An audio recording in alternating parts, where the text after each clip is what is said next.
तो किसी समय पर अगर हम इस कण का विस्थापन देखना चाहें तो वैसा ही हुआ जैसे कि पहले कण का x/v समय पहले था। तो y = a sin omega t minus x/v। Omega तरंग की कोणीय आवृत्ति, a आयाम है, इसे हम ऐसे लिख सकते हैं a sin 2 पाई, ओमेगा का मान 2 पाई बाई कैपिटल टी होता है, 2 पाई बाई कैपिटल टी। तो 2 पाई बाई कैपिटल टी को अंदर ले गए, t/t हो गया, x/v गुणा टी हो गया, और v गुणा टी चाल गुणा समय, चाल नियत है, चाल गुणा समय दूरी होती है, टी आवर्तकाल मतलब एक कंपन का समय, और हम जानते हैं एक कंपन में चली गई दूरी को तरंग दैर्ध्य कहते हैं। तो vt की जगह लैम्डा हो गया, a sin 2 pi t/t minus x/लैम्डा, a sin omega T minus kx, omega T minus kx, ये 2 पाई बाई के अंदर गुणा कर देंगे तो 2 पाई t/t है, तो ओमेगा टी हो गया माइनस x/लैम्डा। अब 2 पाई की गुणा यहां हो गई तो 2 पाई x/लैम्डा आ गया, यानी एक तरह से 2 पाई x/लैम्डा। ये चीज यहां होगी, 2 पाई की गुणा करते ही 2 pi by capital T omega into T minus 2 पाई x/लैम्डा, 2 पाई x/लैम्डा, और 2 पाई बाई लैम्डा, इसको 2 पाई बाई लैम्डा, इसके लिए हमने k लिखा है, 2 पाई बाई लैम्डा की जगह k लिख दिया, kx हो गया। ये जो k है ये 2 पाई बाई लैम्डा संचरण नियतांक कहलाता है, कम्युनिकेशन कांस्टेंट, संचरण नियतांक। बात छोटी सी और बहुत महत्वपूर्ण है। लैम्डा तरंग दैर्ध्य है, एक कंपन में माध्यम में तरंग द्वारा चली गई दूरी। अनुप्रस्थ हो तो एक सरंग और एक गर्त, अनुदैर्ध्य हो तो एक संपीड़न और एक विरलन। 1/लैम्डा ये तरंग संख्या कहलाता है, वेव नंबर, ये वेव लेंथ है, ये वेव नंबर है, और ये कम्युनिकेशन कांस्टेंट है। तो देखो थोड़ा सा अंतर है, लेकिन अलग अलग जगह इसका हम उपयोग करेंगे, और अगर ये बात दिमाग में नहीं जमी तो ये सब भूल भुलैया हो जाएगी। जिन्हें पढ़ना है सिंसियरली ध्यान दे इस बात को। लैम्डा तरंग दैर्ध्य है, 1/लैम्डा तरंग संख्या है, और 2 पाई बाई लैम्डा संचरण नियतांक है।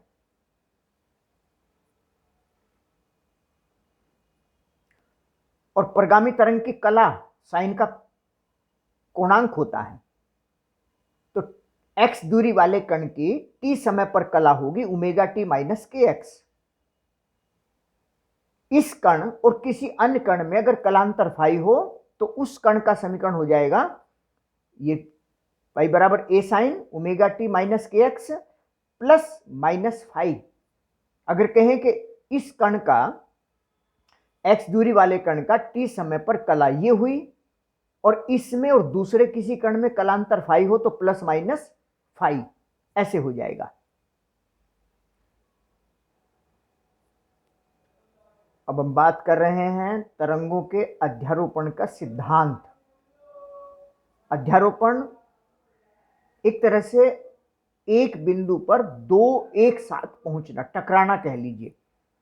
जैसे दो पिंड होते थे, ये जा रहा है ये भी जा रहा है, इसकी चाल ज्यादा हो तो ये से टकराएगा और ऐसे टक्कर हो गई। टक्कर होने पर क्या होता था, ये अलग दिशा में ये अलग दिशा में, इसकी चाल अलग इसकी चाल अलग। दो पिंडों की टक्कर, संघट, प्रत्यास्थ अप्रत्यास्थ, पूर्णतया अप्रत्यास्थ टक्कर। देखो वे सारी चीजें अगर माइंड में नहीं है तो आगे सब कुछ छूटता चला जाएगा।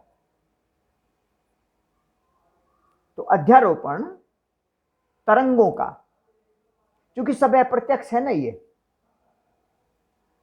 अब मान लीजिए यहां से एक, यहां कोई माध्यम है और एक तरंग ऐसे जा रही है और दूसरी तरंग ऐसे जा रही है, क्या होगा? जैसे ये पार्टिकल है, इस पार्टिकल पर एक तरंग ये पहुंची, यानी इस तरंग के कारण इस कण का विस्थापन ऊपर होना है, और उसी समय पर एक दूसरी तरंग भी पहुंच रही है, उसके कारण विस्थापन इतना होना है।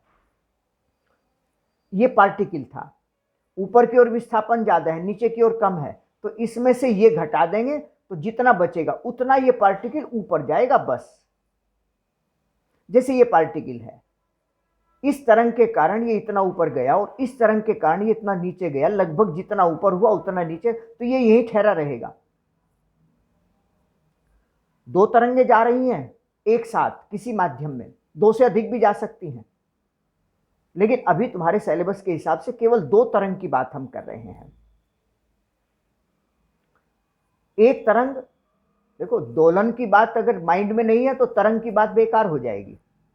एक तरंग यहां जा रही है, ऐसे जा रही है, दूसरी ऐसे जा रही है, किसी एक पार्टिकल, क्योंकि यांत्रिक तरंगे है ना, माध्यम के कणों से होकर जाती है, तो जैसे ही ये तरंग पहुंची इसके कारण ये ऊपर गया और उसी समय ये भी पहुंची तो उसके कारण ये नीचे गया, कहां जाएगा? अगर दोनों विस्थापन बराबर और विपरीत दिशा में चुकी है तो परिणामी विस्थापन शून्य हो जाएगा। तरंगे हैं दोनों, यहां गई, यहां से आगे चली गई, लेकिन इसका कुछ नहीं हुआ। ये भी तरंग चली गई, ये भी तरंग चली गई, आगे चली गई। अगर ये ऐसे हो, एक तरंग ऐसे जा रही है और एक तरंग ऐसे जा रही है, इसमें भी ऐसा ही होगा।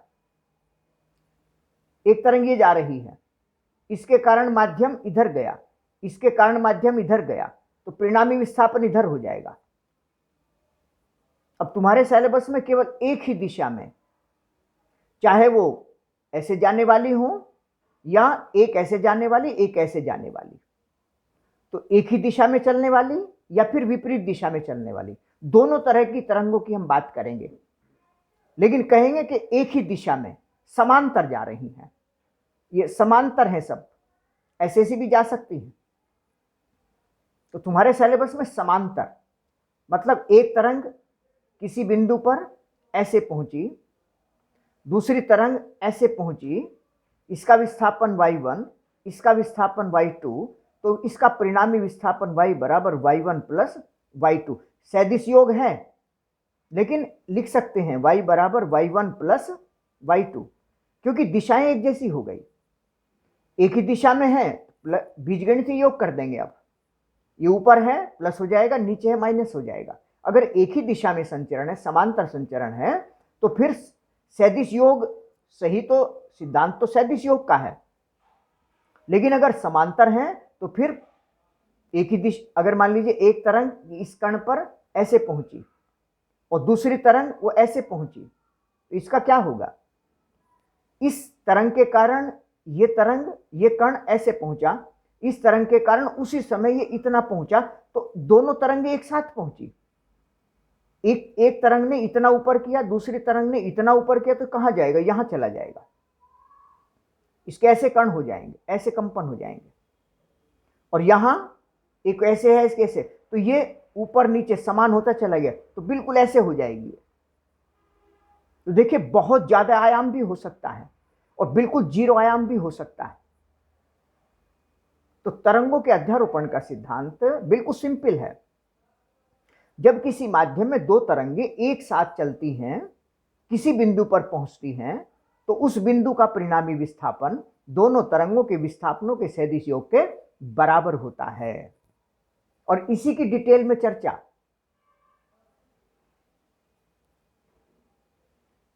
बहुत ध्यान से देखेंगे, इस घटना को व्यतिकरण कहते हैं, अभी इसको हमने बाद में बताएंगे। पहले ये देखिए कि एक ही माध्यम में दो तरंगें जा रही हैं। पहली तरंग y1 a1 sin omega t, a1 आयाम है, t समय पर विस्थापन y1 है, किसी एक कण पर एक साथ पहुंची। y2 a2 sin omega t plus 5 minus 5 चाहे जो ले लीजिए, क्योंकि कोई भी कलांतर हो सकता है, जनरल केस ले रहे हैं, साधारण बात कर रहे हैं। दूसरी तरंग है A2 आयाम है, ओमेगा ओमेगा, कोणीय आवृत्ति दोनों की समान हो गई, तरंग की आवृत्ति समान हो गई।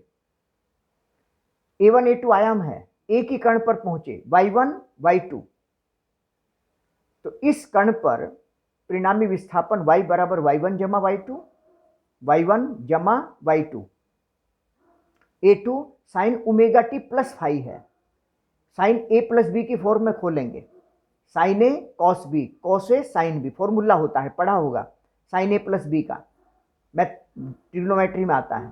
तो sine a cos b plus cos a sine b, minus होगा तो यहां माइनस आ जाएगा। A2 अंदर गुणा कर दी, ये भी A2 हो गया और ये भी A2 हो गया।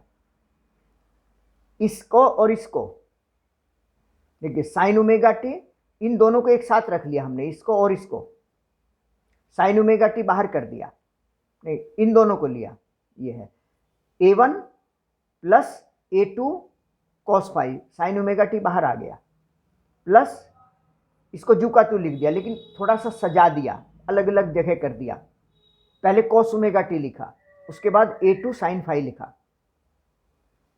ये जो राशि है A1 A2 कांस्टेंट है, आयाम है, फाई कलांतर है, फाई पर निर्भर करता है इसका मान, मतलब ये पूरी राशि कोस के हिसाब से बदलेगी। एक इसमें कांस्टेंट है और कोई कोण है। अब हमने इस पूरे को मान लिया कि ए कोस थीटा है ये, और इसको मान लिया ए साइन थीटा है, क्योंकि ये साइन का फलन है, ये साइन का फंक्शन है और ये कोस का फंक्शन है, इसलिए कोण और कांस्टेंट अलग अलग मान लिए हमने। मान निकालेंगे बाद में इनके। तो इसको हमने मान लिया ए कोस थीटा, इसको मान लिया ए साइन थीटा, और इस तरीके से ए यहां भी है, यहां भी है, ए बाहर कर दिया। ए बाहर होते ही sine omega T cos theta, cos omega T sine theta, तो ये sine omega T plus theta हो गया। प्रत्येक कण सरलावर्त गति में कंपन करेगा, क्योंकि y बराबर A sine omega T plus theta, theta कोई भी कला का अंतर हो सकता है। तो देखिए आवर्ती वही है, आयाम भिन्न हो गया। अब इन दोनों का वर्ग किया, जोड़ा, और यहां से a का मान हमने निकाल लिया। इसी तरह का फॉर्मूला वेक्टर में भी आता था, जान लेंगे, उसको अच्छी तरीके से तैयार करेंगे। a नई तरंग का आयाम हो गया। मैक्सिमम के लिए इसका मान प्लस होगा, मिनिमम के लिए इसका मान माइनस होगा, साधारण बातें हैं। अब ये तीव्रता आयाम ये हो गए, A maximum A1 plus A2, A minimum A1 और माइनस A2, यह अंतर लिख लीजिए। अधिकतम के लिए +1 करना पड़ेगा, न्यूनतम के लिए -1 करना पड़ेगा, क्योंकि ये राशि जोड़ी घटाई गई है। ज़्यादा जोड़ेंगे ज़्यादा होगा, कम ज़्यादा घटाएंगे कम होगा। और ये देखिए अपने तरीके से इनको बहुत अच्छी तरीके से देखना पड़ेगा, पुरानी जानकारी है, आ चुकी हैं पहले। कोई प्रॉब्लम होगी तो नए सिरे से फिर बताएंगे।